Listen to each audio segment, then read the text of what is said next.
Oh, je suis désolée. J'ignorais que c'était toi qui avais fait ça. Oui, j'ai fait cette chose hideuse, comme tu dis. Ah non, tu sais, je ne voulais pas vraiment dire que c'était une chose hideuse. Je voulais dire que c'était très original. Mais j'étais très fier de mon œuvre. C'est avec cette pièce que j'ai pu atteindre le point culminant de mon art. Oui, c'est vrai qu'en la regardant attentivement, on trouve une certaine expression, de l'harmonie. Il faut savoir regarder, c'est tout. Alors, tu commences à l'apprécier, c'est bien ça? Oui. Oui, je suis vraiment désolée d'avoir parlé aussi vite. Cette sculpture a quelque chose de... Elle a quelque chose de quoi? Arrête de te triturer la cervelle pour essayer de t'en sortir, tu n'y arriveras pas. Je sais que c'est une horreur, je n'ai jamais dit le contraire, et Harry non plus d'ailleurs. Et tu vois, j'avais fait ça comme ça pour passer le temps.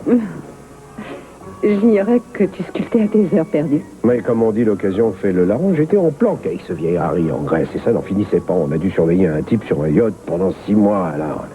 Comme il y avait de l'argile dans le coin, je l'ai sculpté. Et tu sais, je n'arrête pas d'apprendre des choses merveilleuses sur toi, c'est inouï. Il faut savoir garder ses zones d'ombre. Si tu savais absolument tout de moi, tu me trouverais trop ennuyeux pour m'épouser. Ah, comme ça, tu ne me dis pas tout sur toi, tu as encore des secrets. Mais disons que j'en garde un peu en réserve pour te surprendre en temps voulu.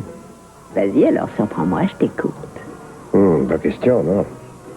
Je préfère garder mes petits mystères pour plus tard. C'est dégoûtant, sale bête. Laisse, j'y vais. Salut, je peux entrer? Allez, oui. Rose? Comment ça va, Ted? Bien, pas très bien. Oui, tu as une seule tête, qu'est-ce qui se passe? Oh, rien, j'ai trop bu cette nuit, j'avais le bourdon. Écoutez, si vous Non, voulez, non, tu peux rester. Assieds-toi, je veux juste te poser une question. Je veux savoir si papa est venu te proposer de t'occuper de cette espèce de country club qu'il monte avec Pamela. Oh, c'est vrai qu'il a suggéré que j'en assure la gérance. Sans blague. Mais toi, tu as refusé, n'est-ce pas? Oui, j'ai préféré lui dire non. Tu as bien fait.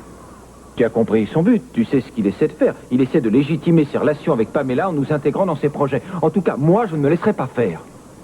Non, bien sûr, je lui ai dit que ce n'était pas possible à cause de maman. Que je ne voulais surtout pas lui faire de la peine, et je crois qu'il a compris. C'était pour ça que tu étais dans cet état, à cause du club? Non, il y a autre chose, c'est pas uniquement ça, en fait. Tout s'est enchaîné depuis la mort d'Elay. Il y a eu maman avec Gigi et papa qui... C'est trop, j'en ai par-dessus la tête de tout ça. Ouais, je comprends, ça doit être dur pour toi. Mais tu verras, ça va s'arranger, tu t'en remettras. Alors comme ça, tu as passé la nuit dehors, tu es allé boire avec des copains? Non, je me suis saoulé tout seul, pourquoi? Je ne crois pas que tu devrais t'isoler quand tu bois. Fais-le plutôt avec des copains. C'est mauvais de boire dans son coin. C'est pas croyable, ça. Je viens pour te parler de notre famille et tout ce que tu trouves à faire, c'est un sermon édifiant sur l'alcoolisme. Tout ce que j'ai dit, c'est que tu devrais éviter de boire seul. Ça m'étonnerait qu'on te fasse beaucoup de sermons de ce genre. Pourquoi tu t'intéresses à des choses sans importance? Ce qui est important pour l'instant, c'est ce qui arrive à la famille. Mais et tu non fais pas que j'ai partie pu de la boire un verre de famille. trop Tu es hier. un membre de cette famille. Et si tu vas mal, je pense que le moins que je puisse faire, c'est je t'en essayer prie, de assez, t'aider. parle-moi tes discours. Mais non, mais attends, Ted, reviens.